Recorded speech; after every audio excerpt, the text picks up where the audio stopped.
Sveiki visi. Šiandien man atsitiko, tiksliau šiąnakt man atsitiko stebuklas ir aš norėčiau jo pasidalinti. Iš vakaro galvojau apie tai, kodėl tie lietuviai taip žudosi visą laiką. Čia ne tai, kad man negaliotų suicideriškos mintis, aišku, jos ir man galioja. Tiesiog aš galbūt neturiu tiek drąsos, kad ryžčiausi šitam žingsniui. Ir dėl to su tam tikra pagarbia baime vis laiką žiūrėdavau į tuos, kurie šitą savyje drąsą kažkaip atranda savyje tiek drąsos, jo. Taip pat aš ir užmigau ir tada teologai pasakytų, kažkas tai man ten iš viršaus atsiuntė štai kokį sapną. Aš susapnavau pačią banaliausią katastrofą, lėktuvo katastrofą, kur mes visi krentam ir aišku, kad bus blogai, jau bus. Ir išpiltas šalto prakaito aš atsibudau.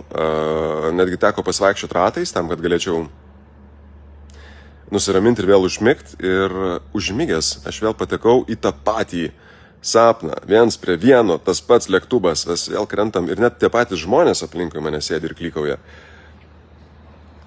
Tai mane straikino su tokia hiperrealybė, kad esu visiškai tikras, jog mano mintys tuo metu, jeigu buvo netokios pat, tai labai artimos toms mintims, kurias patiria realiai mirštantis žmogus.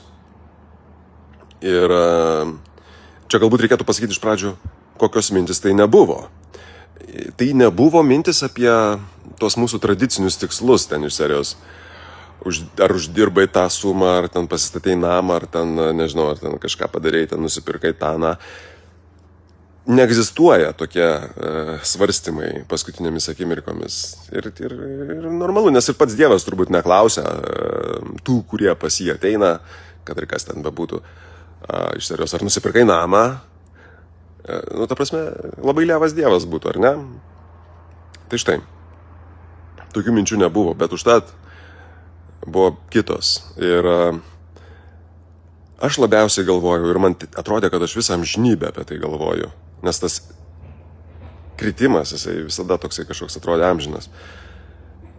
Aš galvojau, kad visa tai, ką aš pragyvenau, yra nepakeliamai tuščia, kadangi per mažai tarsi meilės atidaviau aplinkiniams savo.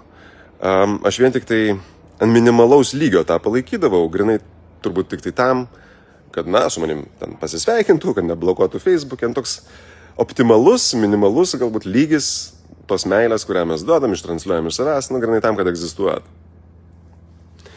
Ir visą tai atrodė kaip tiesiog nepakeliama tuštybė ir visiškas siaubas.